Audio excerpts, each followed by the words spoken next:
ਹਿੰਸਾ ਘਟਨਾ ਤੋਂ ਬਾਅਦ ਪਿੰਡਾਂ ਤੋਂ ਲੈ ਕੇ ਪਾਰਲੀਮੈਂਟ ਤੱਕ ਹਰ ਕਿਸੇ ਦੀ ਜ਼ੁਬਾਨ ਤੇ ਇੱਕ ਹੀ ਨਾਮ ਸੀ, ਦੀਪ ਸਿੱਧੂ। ਦੀਪ ਸਿੱਧੂ ਨੂੰ ਕਈ ਲੋਕਾਂ ਨੇ ਸਹੀ ਕਿਹਾ, ਕਈਆਂ ਨੇ ਮਾੜਾ ਕਿਹਾ। ਦੀਪ ਸਿੱਧੂ ਨੂੰ ਲਾਲ ਕਿਲਾ ਹਿੰਸਾ ਦੇ ਵਿੱਚ ਮੁੱਖ ਦੋਸ਼ੀ ਮੰਨਿਆ ਗਿਆ ਤੇ ਉਹਨਾਂ ਨੂੰ ਜੇਲ੍ਹ ਯਾਤਰਾ ਵੀ ਕਰਨੀ ਪਈ। ਸਾਡੇ ਨਾਲ ਇਸ ਵੇਲੇ ਦੀਪ ਸਿੱਧੂ ਮੌਜੂਦ ਨੇ, ਉਹਨਾਂ ਦਾ ਸਭ ਤੋਂ ਪਹਿਲੇ ਸਵਾਗਤ ਕਰਦੇ ਹਾਂ। ਤੁਹਾਡਾ ਬਹੁਤ-ਬਹੁਤ ਸਵਾਗਤ ਹੈ ਦੀਪ ਜੀ। ਧੰਨਵਾਦ ਜੀ। ਸ਼ੁਰੂਆਤ ਇੱਥੋਂ ਹੀ ਕਰਦੇ ਹਾਂ। 26 ਜਨਵਰੀ ਦੀ ਜੋ ਘਟਨਾ ਹੈ ਤੁਹਾਡੇ ਹਿਸਾਬ ਨਾਲ ਸਹੀ ਹੋਈ ਜਾਂ ਗਲਤ? ਨਹੀਂ ਜੀ, ਕੱਲਾ ਤੁਸੀਂ ਨਾ ਅਸੀਂ ਹਮੇਸ਼ਾ ਹੀ ਖਤਾ ਖਾ ਜਾਂਦੇ ਆ। ਖਤਾ ਇਸ ਕਰਕੇ ਖਾ ਜਾਂਦੇ ਆ, ਅਸੀਂ ਜਦੋਂ ਐਨਾਲਾਈਜ਼ ਕਰਨਾ ਨਾ ਐਡੀ ਵੱਡੀ ਘਟਨਾ ਨੂੰ, ਉਹਦੇ ਪਿੱਛੇ ਕੀ ਹੋਇਆ ਇਹ ਅਸੀਂ ਕਦੇ ਜਾਂਚਦੇ ਹੀ ਨਹੀਂ।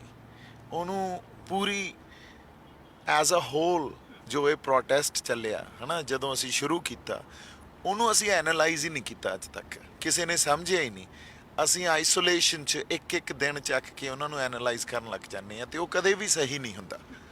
ਇਸ ਕਰਕੇ ਸਾਡੀ ਸਮਝ ਸਹੀ ਨਹੀਂ ਬਣਦੀ ਤੇ ਇਸੇ ਕਰਕੇ ਮੀਡੀਆ ਵੀ ਜਦੋਂ ਕੁਝ ਦਿਖਾਉਂਦਾ, ਜਦੋਂ ਉਹਨਾਂ ਦੀ ਸਮਝ ਹੀ ਨਹੀਂ ਸਹੀ ਬਣੀ ਹੋਈ ਤੇ ਉਹਨਾਂ ਨੇ ਫਿਰ ਉਹ ਆਈਸੋਲੇਸ਼ਨ 'ਚ ਹੀ ਚੀਜ਼ਾਂ ਦਿਖਾਉਣੀਆਂ। 26 ਜਨਵਰੀ ਦੇ ਇਕੱਲੇ ਉਸ ਦਿਨ ਨੂੰ ਚੱਕ ਕੇ ਇਹ ਦਿਖਾਉਣਾ ਵੀ ਦੇਖੋ ਕੀ ਹੋਇਆ।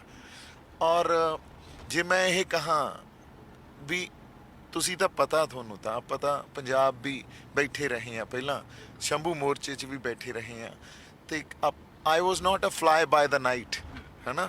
ਮੈਂ ਤਾਂ ਪਿਛਲੇ 5-6 ਮਹੀਨਿਆਂ ਤੋਂ ਐਜੀਟੇਸ਼ਨ 'ਚ, ਇਸ ਪ੍ਰੋਟੈਸਟ 'ਚ ਇਨਵੋਲਵਡ ਸੀ।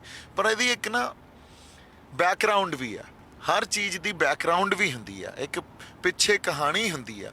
ਉਹ ਕਹਾਣੀ ਨੂੰ ਸਮਝਣਾ ਬੜਾ ਜ਼ਰੂਰੀ ਆ। ਅੱਜ ਤੁਸੀਂ ਚਲੋ 26 ਜਨਵਰੀ ਦੀ ਗੱਲ ਸਿੱਧੀ ਉਹ ਕਰਤੀ, ਪਰ ਮੈਂ ਤੁਹਾਨੂੰ ਸ਼ੁਰੂ ਤੋਂ ਚੱਲਦੇ ਹਾਂ, ਆਪਾਂ ਥੋੜੀ ਜਿਹੀ ਲੰਬੀ ਗੱਲ ਕਰ ਲਾਂਗੇ। ਦਰਬਾਰ ਸਾਹਿਬ ਜਾ ਰਹੇ ਹਾਂ ਮੱਥਾ ਟੇਕਣ, ਜਾਂਦੇ ਜਾਂਦੇ ਤੇ ਆਪਣੀ ਇਹ ਗੱਲ ਵੀ ਹੋ ਜੂਗੀ। ਗੱਲ ਇਹ ਹੈ ਜੀ, ਜਦੋਂ ਬਿੱਲ ਆਏ ਉਦੋਂ ਹਜੇ ਕਾਨੂੰਨ ਨਹੀਂ ਬਣੇ ਸੀ। ਜਦੋਂ ਇਹ ਨਵੇਂ ਫਾਰਮਰ ਬਿੱਲਸ ਆਏ ਜਿਨ੍ਹਾਂ ਨੂੰ ਸਰਕਾਰ ਇਹ ਕਹਿੰਦੀ ਸੀ ਵੀ ਇਹ ਰਿਫਾਰਮਸ ਆ, ਉਸ ਟਾਈਮ ਕਿਸਾਨ ਯੂਨੀਅਨ ਨੇ ਉਸ ਇਸ਼ੂ ਨੂੰ ਆਈਡੈਂਟੀਫਾਈ ਕੀਤਾ। ਆਈਡੈਂਟੀਫਾਈ ਕਰਕੇ ਉਹਨਾਂ ਨੂੰ ਇਹਦੇ 'ਚ ਪ੍ਰੋਬਲਮ ਨਜ਼ਰ ਵੀ ਆਈ। ਫਿਰ ਉਹਨਾਂ ਨੇ ਲੋਕਾਂ ਨੂੰ ਮੋਬਿਲਾਈਜ਼ ਕੀਤਾ। ਮੈਂ ਥੋੜਾ ਜਿਹਾ ਇਹਨੂੰ ਸੰਖੇਪ 'ਚ ਗੱਲਾਂ ਕਰਦਾ ਜਾਊਂਗਾ। ਇਸ ਤੋਂ ਪਹਿਲੇ ਮੇਰੇ ਸਵਾਲਾਂ ਦਾ ਮੈਂ ਜਵਾਬ ਮੰਗੂੰਗੀ। ਤੁਹਾਡੇ ਹਿਸਾਬ ਨਾਲ ਉਹ ਸਹੀ ਹੋਇਆ ਕਿ ਗਲਤ? ਅਸੀਂ ਪਿੱਛੇ ਵੀ ਜਾਵਾਂਗੇ, ਤੁਸੀਂ ਜੋ ਸਮਝਾਉਣ ਦੀ ਸਾਨੂੰ ਕੋਸ਼ਿਸ਼ ਕਰ ਰਹੇ ਹੋ, ਹੈ ਨਾ, ਜੋ ਦੱਸ ਰਹੇ ਹੋ। ਦੇਖੋ ਜੀ, 26 ਜਨਵਰੀ ਨੂੰ ਸਭ ਕੁਝ ਸਹੀ ਹੋਇਆ। ਜੋ ਵਾਇਲੈਂਸ ਹੋਈ, ਮਾਰਕੁੱਟ ਹੋਈ, ਅਸੀਂ ਉਹ ਕਰਨ ਤਾਂ ਗਏ ਹੀ ਨਹੀਂ ਸੀ, ਉਹ ਗਲਤ ਹੋਈ ਆ। ਬਾਕੀ ਕੁਝ ਵੀ ਗਲਤ ਨਹੀਂ ਹੋਇਆ। 26 ਜਨਵਰੀ ਦੇ ਜੋ ਘਟਨਾ ਤੋਂ ਬਾਅਦ ਅੰਦੋਲਨ ਤੇ ਕੀ ਅਸਰ ਮੰਨਦੇ ਹੋ? ਕਿਉਂਕਿ ਤੁਹਾਡਾ ਜਿੱਦਾਂ ਨਾਮ ਵਿੱਚ ਬਹੁਤ ਜ਼ਿਆਦਾ ਉਛਾਲਿਆ ਗਿਆ ਕਿ ਦੀਪ ਸਿੱਧੂ ਨੇ ਲੋਕ ਭੜਕਾਏ, ਉਸ ਤੋਂ ਬਾਅਦ ਉਹ ਸਾਰੇ ਰਿੰਗ ਰੋਡ ਦੀ ਗੱਲ ਸੀਗੀ, ਹਾਲਾਂਕਿ ਕਿ ਰਿੰਗ ਰੋਡ ਤੱਕ ਜਿਹੜੀ ਹੈ ਉਹ ਸਾਰੇ ਲੋਕ ਜਾਣਗੇ। ਉਸ ਤੋਂ ਬਾਅਦ ਚਾਹੇ ਰੂਟ ਚੇਂਜ ਕਰ ਦਿੱਤਾ ਗਿਆ, ਪਰ ਲਾਲ ਕਿਲੇ ਦਾ ਕਿਤੇ ਜ਼ਿਕਰ ਨਹੀਂ ਸੀ। ਦੀਪ ਜੀ, ਲਾਲ ਕਿਲੇ ਕਿਉਂ ਪਹੁੰਚ ਗਏ ਸਾਰੇ? ਜੀ, ਲਾਲ ਕਿਲੇ ਦਾ ਜ਼ਿਕਰ ਵੀ ਬਹੁਤ ਵਾਰੀ ਹੋਇਆ। ਤੁਸੀਂ ਇਹ ਗੱਲਾਂ ਇਸੇ ਕਰਕੇ ਹੁਣ ਤੁਸੀਂ ਮੈਨੂੰ ਉਹ ਗੱਲ ਪੂਰੀ ਕਰ ਨਹੀਂ ਦਿੱਤੀ, ਪਰ ਆਪਾਂ ਤੁਸੀਂ ਬਿਲਕੁਲ ਉਹ ਗੱਲ ਪੂਰੀ ਕਰੋ। ਨਹੀਂ, ਹਾਂ, ਮੈਂ ਤੁਹਾਡੇ ਸਵਾਲ ਦਾ ਪਹਿਲਾਂ ਜਵਾਬ ਦਿੰਦਾ। ਜਦੋਂ ਸਟੇਜ ਤੋਂ, ਸੰਯੁਕਤ ਕਿਸਾਨ ਮੋਰਚੇ ਦੀ ਸਟੇਜ ਤੋਂ ਭਾਸ਼ਣ ਦਿੱਤੇ ਗਏ ਆ, ਉਹਨਾਂ ਭਾਸ਼ਣਾਂ 'ਚ ਵੀ ਇਹ ਗੱਲਾਂ ਕਹੀਆਂ ਗਈਆਂ, ਲਾਲ ਕਿਲੇ ਤੇ ਝੰਡਾ ਚੜਾਵਾਂਗੇ,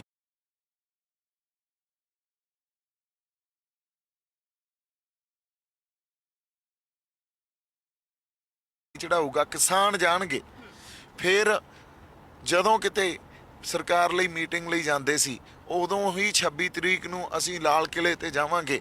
ਬਘੇਲ ਸਿੰਘ ਦਾ ਜ਼ਿਕਰ, ਬਘੇਲ ਸਿੰਘ ਮਾਰਚ ਤੱਕ ਹੋਏ ਕਿਸਾਨ ਐਜੀਟੇਸ਼ਨ 'ਚ, ਅਸੀਂ ਇਹਨਾਂ ਗੱਲਾਂ ਤੋਂ ਮੁੱਕਰ ਦਾਂਗੇ? ਬਾਬਾ ਬਘੇਲ ਸਿੰਘ ਮਾਰਚ ਦਾ ਕੀ ਮਤਲਬ ਸੀ? ਵੀ ਬਘੇਲ ਸਿੰਘ ਨੇ ਦਿੱਲੀ ਫਤਿਹ ਕਰ ਲਈ ਸੀ, ਅਸੀਂ ਵੀ ਦਿੱਲੀ ਫਤਿਹ ਕਰਕੇ ਜਾਵਾਂਗੇ। ਲੋਕਾਂ ਨੇ ਇਹ ਇੰਨੀਆਂ ਜਿਹੜੀਆਂ ਆਪਾਂ ਕਹਿ ਲਓ ਵੀ ਲੀਡਰਸ਼ਿਪ ਤੋਂ ਵੀ ਗੈਰ ਜ਼ਿੰਮੇਦਾਰਾਨਾ ਸਟੇਟਮੈਂਟਸ ਦਿੱਤੀਆਂ ਗਈਆਂ। ਉਹਨਾਂ ਸਾਡੇ ਲੋਕਾਂ ਦੇ, ਸੰਗਤ ਦੇ ਜਿਹੜੇ ਜਜ਼ਬਾਤ ਅਰਾਊਜ਼ ਕੀਤੇ, ਉਹਨਾਂ ਨੇ ਜਜ਼ਬਾਤ ਜਗਾਏ। ਉਹਨਾਂ ਨੂੰ ਇਹ ਇਰਰਿਸਪੌਂਸਿਬਿਲਿਟੀ ਹੁੰਦੀ ਹੈ ਕਈ ਵਾਰੀ, ਜਦੋਂ ਤੁਹਾਨੂੰ ਪਤਾ ਨਹੀਂ ਕਿਹੜੇ ਜਜ਼ਬਾਤ ਜਗਾਉਣੇ ਆ ਤੇ ਉਹਦਾ ਕਲੋਜ਼ਰ ਵੀ ਦੇਣਾ ਪੈਂਦਾ ਕਿਤੇ ਨਾ ਕਿਤੇ।